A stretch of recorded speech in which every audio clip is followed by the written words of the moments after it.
A moped without a name. A Puch Cobbler of sorts. All the parts are there, but it goes down the road sideways. The rear tire a bit to the left of the front. Hey, you! You like mopeds? I got this for $150. Could you fix it for me?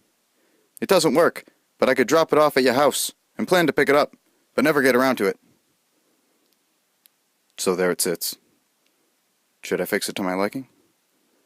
Should I just jet it and toss a decent carb on it? Ride the tires off it?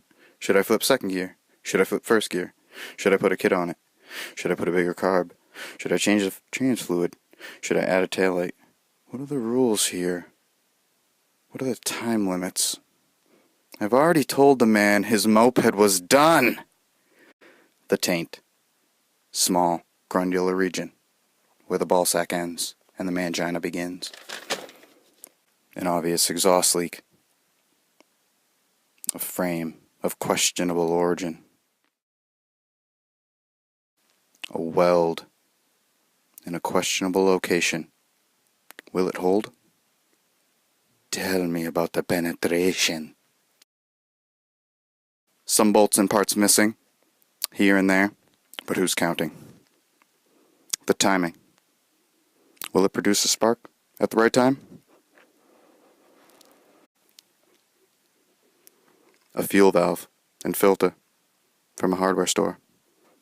But when you have to take the intake off to get the carb off, you know you got a good one.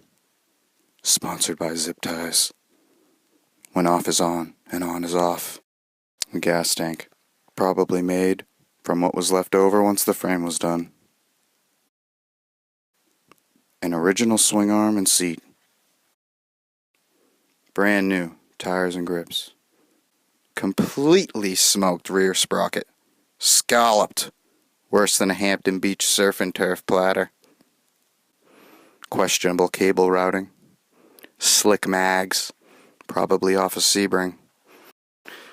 No horn, but the wires are taped. When the headlight burns out, because no taillight, but the cop lets you go, because pedals. When you drop and lose that nut, and then find it 6 months later, and have no idea what it goes to anymore. The smell of an ashtray, minivan. It's only had cheap cigarettes from the 90s. She may not be the prettiest girl on the block, but she's got all the right things in all the right places, and she's a real go-getter. The kind that aims to please, doesn't complain about the small stuff, and she's always down to ride. She's got that pooch gooch fever. But it may not be safe, but you'll give it a go anyways. An open timing cover with a spark that may or may not be arcing. The sound of hiccups like a dying smoke detector. The time passes. The moped doesn't. Where did I put that 10mm socket?